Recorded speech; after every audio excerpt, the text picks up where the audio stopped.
Karen Reid gets movie deal for murder trial adaptation. Reports. Hello friends. Welcome to my channel. I hope you are well. Please subscribe the channel and press the bell icon.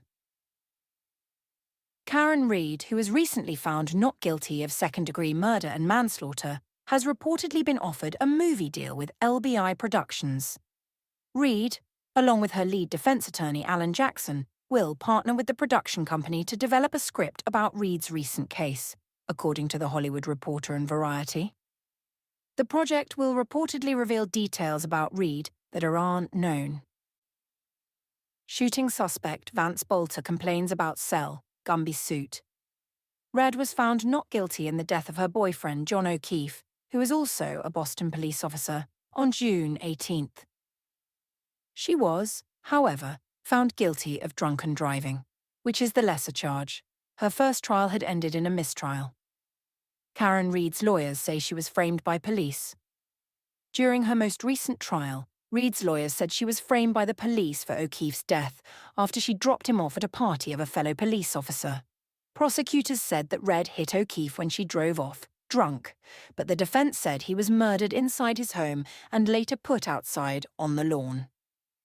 Cart, Karen Reid film about when a single voice refuses to be silenced. The upcoming film is said to focus on what happens when a single voice refuses to be silenced. LBI production head Julie Yorn said, "This isn't just a legal thriller. We will have an opportunity to show layers that have never been brought to light, and we are committed to telling the story with urgency, nuance, and care." Alex Koner, who is with Yorn Levine, reportedly handled negotiations for Reid and Jackson. Jared Levine from Yorn Levine represented LBI Productions. Plans are also underway for a book with Reid and Jackson being involved. The publishing rights are being offered by literary agent Luke Janklow with Janklow Nesbitt. Copyright 2025, Nexstar Media, Inc. All rights reserved. This material may not be published, broadcast, rewritten, or redistributed. Exclusive citizen journalist, Aidan Kearney. Karen Reid. Case most obvious cover-up ever.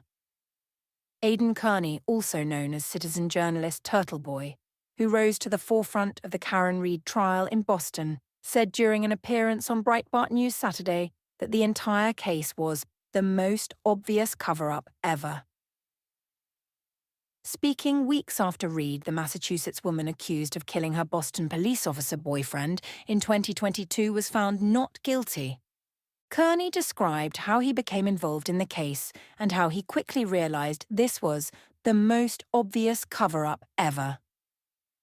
The case started in January 29, 2022, when it was reported that a Boston police officer was accidentally struck by his girlfriend during a snowstorm in which she allegedly backed into him without realizing it, and he fell over, became incapacitated, and died of hypothermia after getting buried in the snow.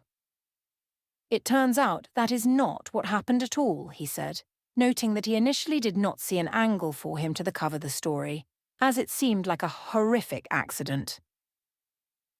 15 months later, he received a tip from a former cop who said something did not smell right in the case and that he should look into it, as he believes the girlfriend, Reid, was being framed, and that someone inside the house, which is owned by another Boston cop, like you said, named Brian Albert, a detective in the fugitive unit, a sergeant that he was a notorious hothead, and that they were likely responsible for this.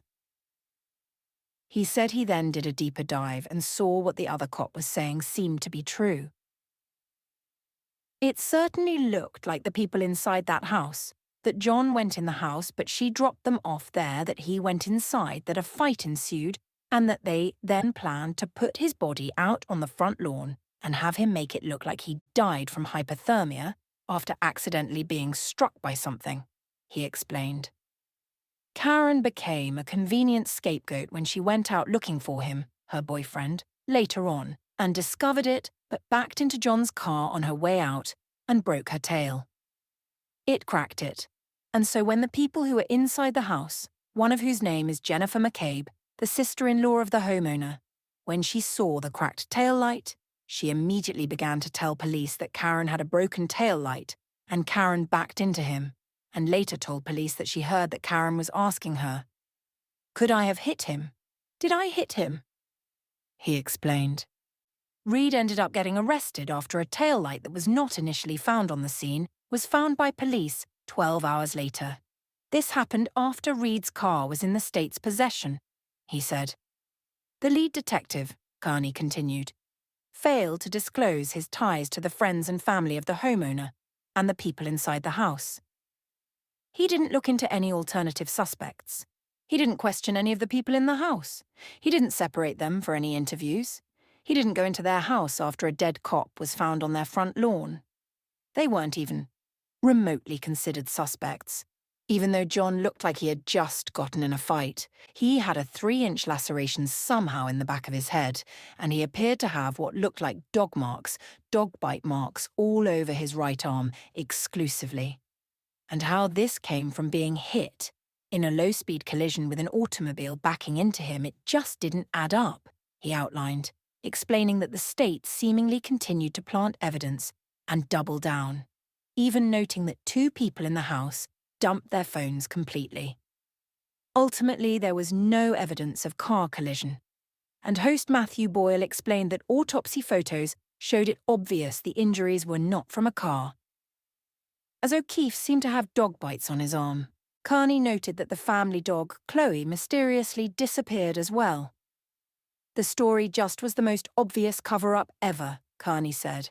Karen Reed went through one trial where the judge basically made her fight with her hands behind her back by not being able to mention the FBI investigation or anything like that. So the jury had no idea that any of this was suspect, and it was a mistrial. And then we just had a second trial, and this time they focused more or less on the conspiracy aspect, and more on the fact that there was no evidence whatsoever of a car collision, and she was luckily acquitted on all of the major charges involved in her boyfriend's death. Carney also highlighted how interconnected the entire town is,